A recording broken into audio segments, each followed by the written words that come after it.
Hello বন্ধুরা, দেখতেই পাচ্ছ আমি রান্নাঘরে চলে এসেছি। আর আজকে রান্না করব হচ্ছে মাছের মাথা দিয়ে মুড়ি ঘন্ট। আর এটা হচ্ছে কাতলা মাছের মাথা, ঠিক আছে। আর এখানে দেখো কিছুটা ভাজা হয়ে গেছে, আর এখানে কিছুটা ভাজা হচ্ছে। এখানে দেখতে পাচ্ছ আলু কেটে নিয়েছি। আলু, পেঁয়াজ, লঙ্কা, টমেটো, রসুন সব কিছু ঘষে নিয়েছি। আর এখানে হচ্ছে চালটাকে ধুয়ে ভিজিয়ে রেখেছি, ঠিক আছে। চলো, মাছের মাথাটা ভাজা হয়ে গেছে, তুলে নেব।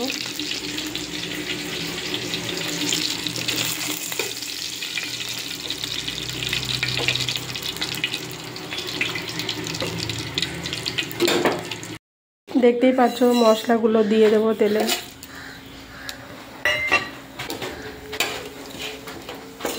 গোটা গরম মশলা, দারচিনি, শুকনো লঙ্কা, তেজপাতা দিয়ে দিয়েছি। অল্প আলু দিয়েছি, বেশি আলু দেয়নি, ঠিক আছে।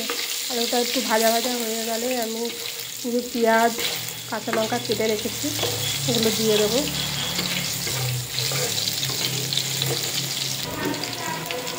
মশলাগুলো কেটে রেখেছিলাম দিয়ে দিচ্ছি, এবার ভাজা ভাজা করে নেব।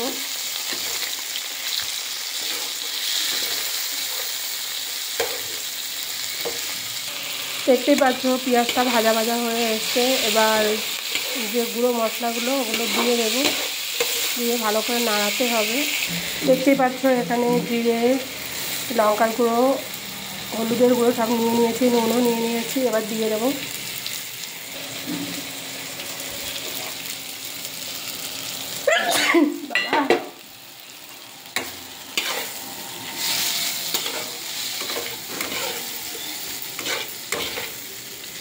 হালকা একটু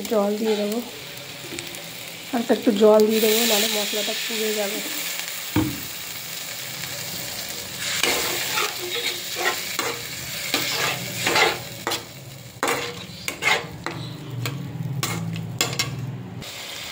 চালটা ধুয়ে রাখা ছিল, চালটা দিয়ে দিলাম।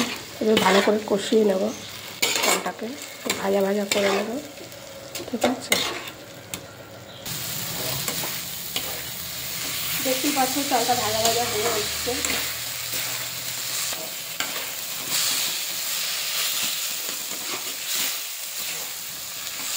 মাছের মাথাগুলো দিয়ে দেবো।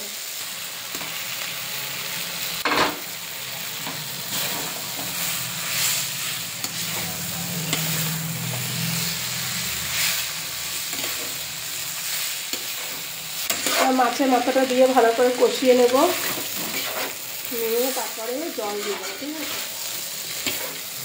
জল দিয়ে দেবো অল্প করে।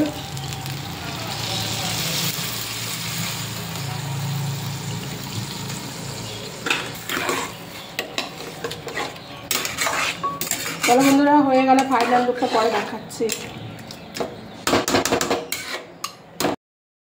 দেখতে পাচ্ছ মুড়ি ঘন্টটা আমার হয়ে গেছে। এর মধ্যে ঘি, গরম মশলা সব দিয়ে দিয়েছি। আর মাছের মাথা দিয়ে মুড়ি ঘন্টটা কেমন হলো অবশ্যই তোমরা কমেন্ট করবে, ঠিক আছে। চলো বন্ধুরা, টাটা।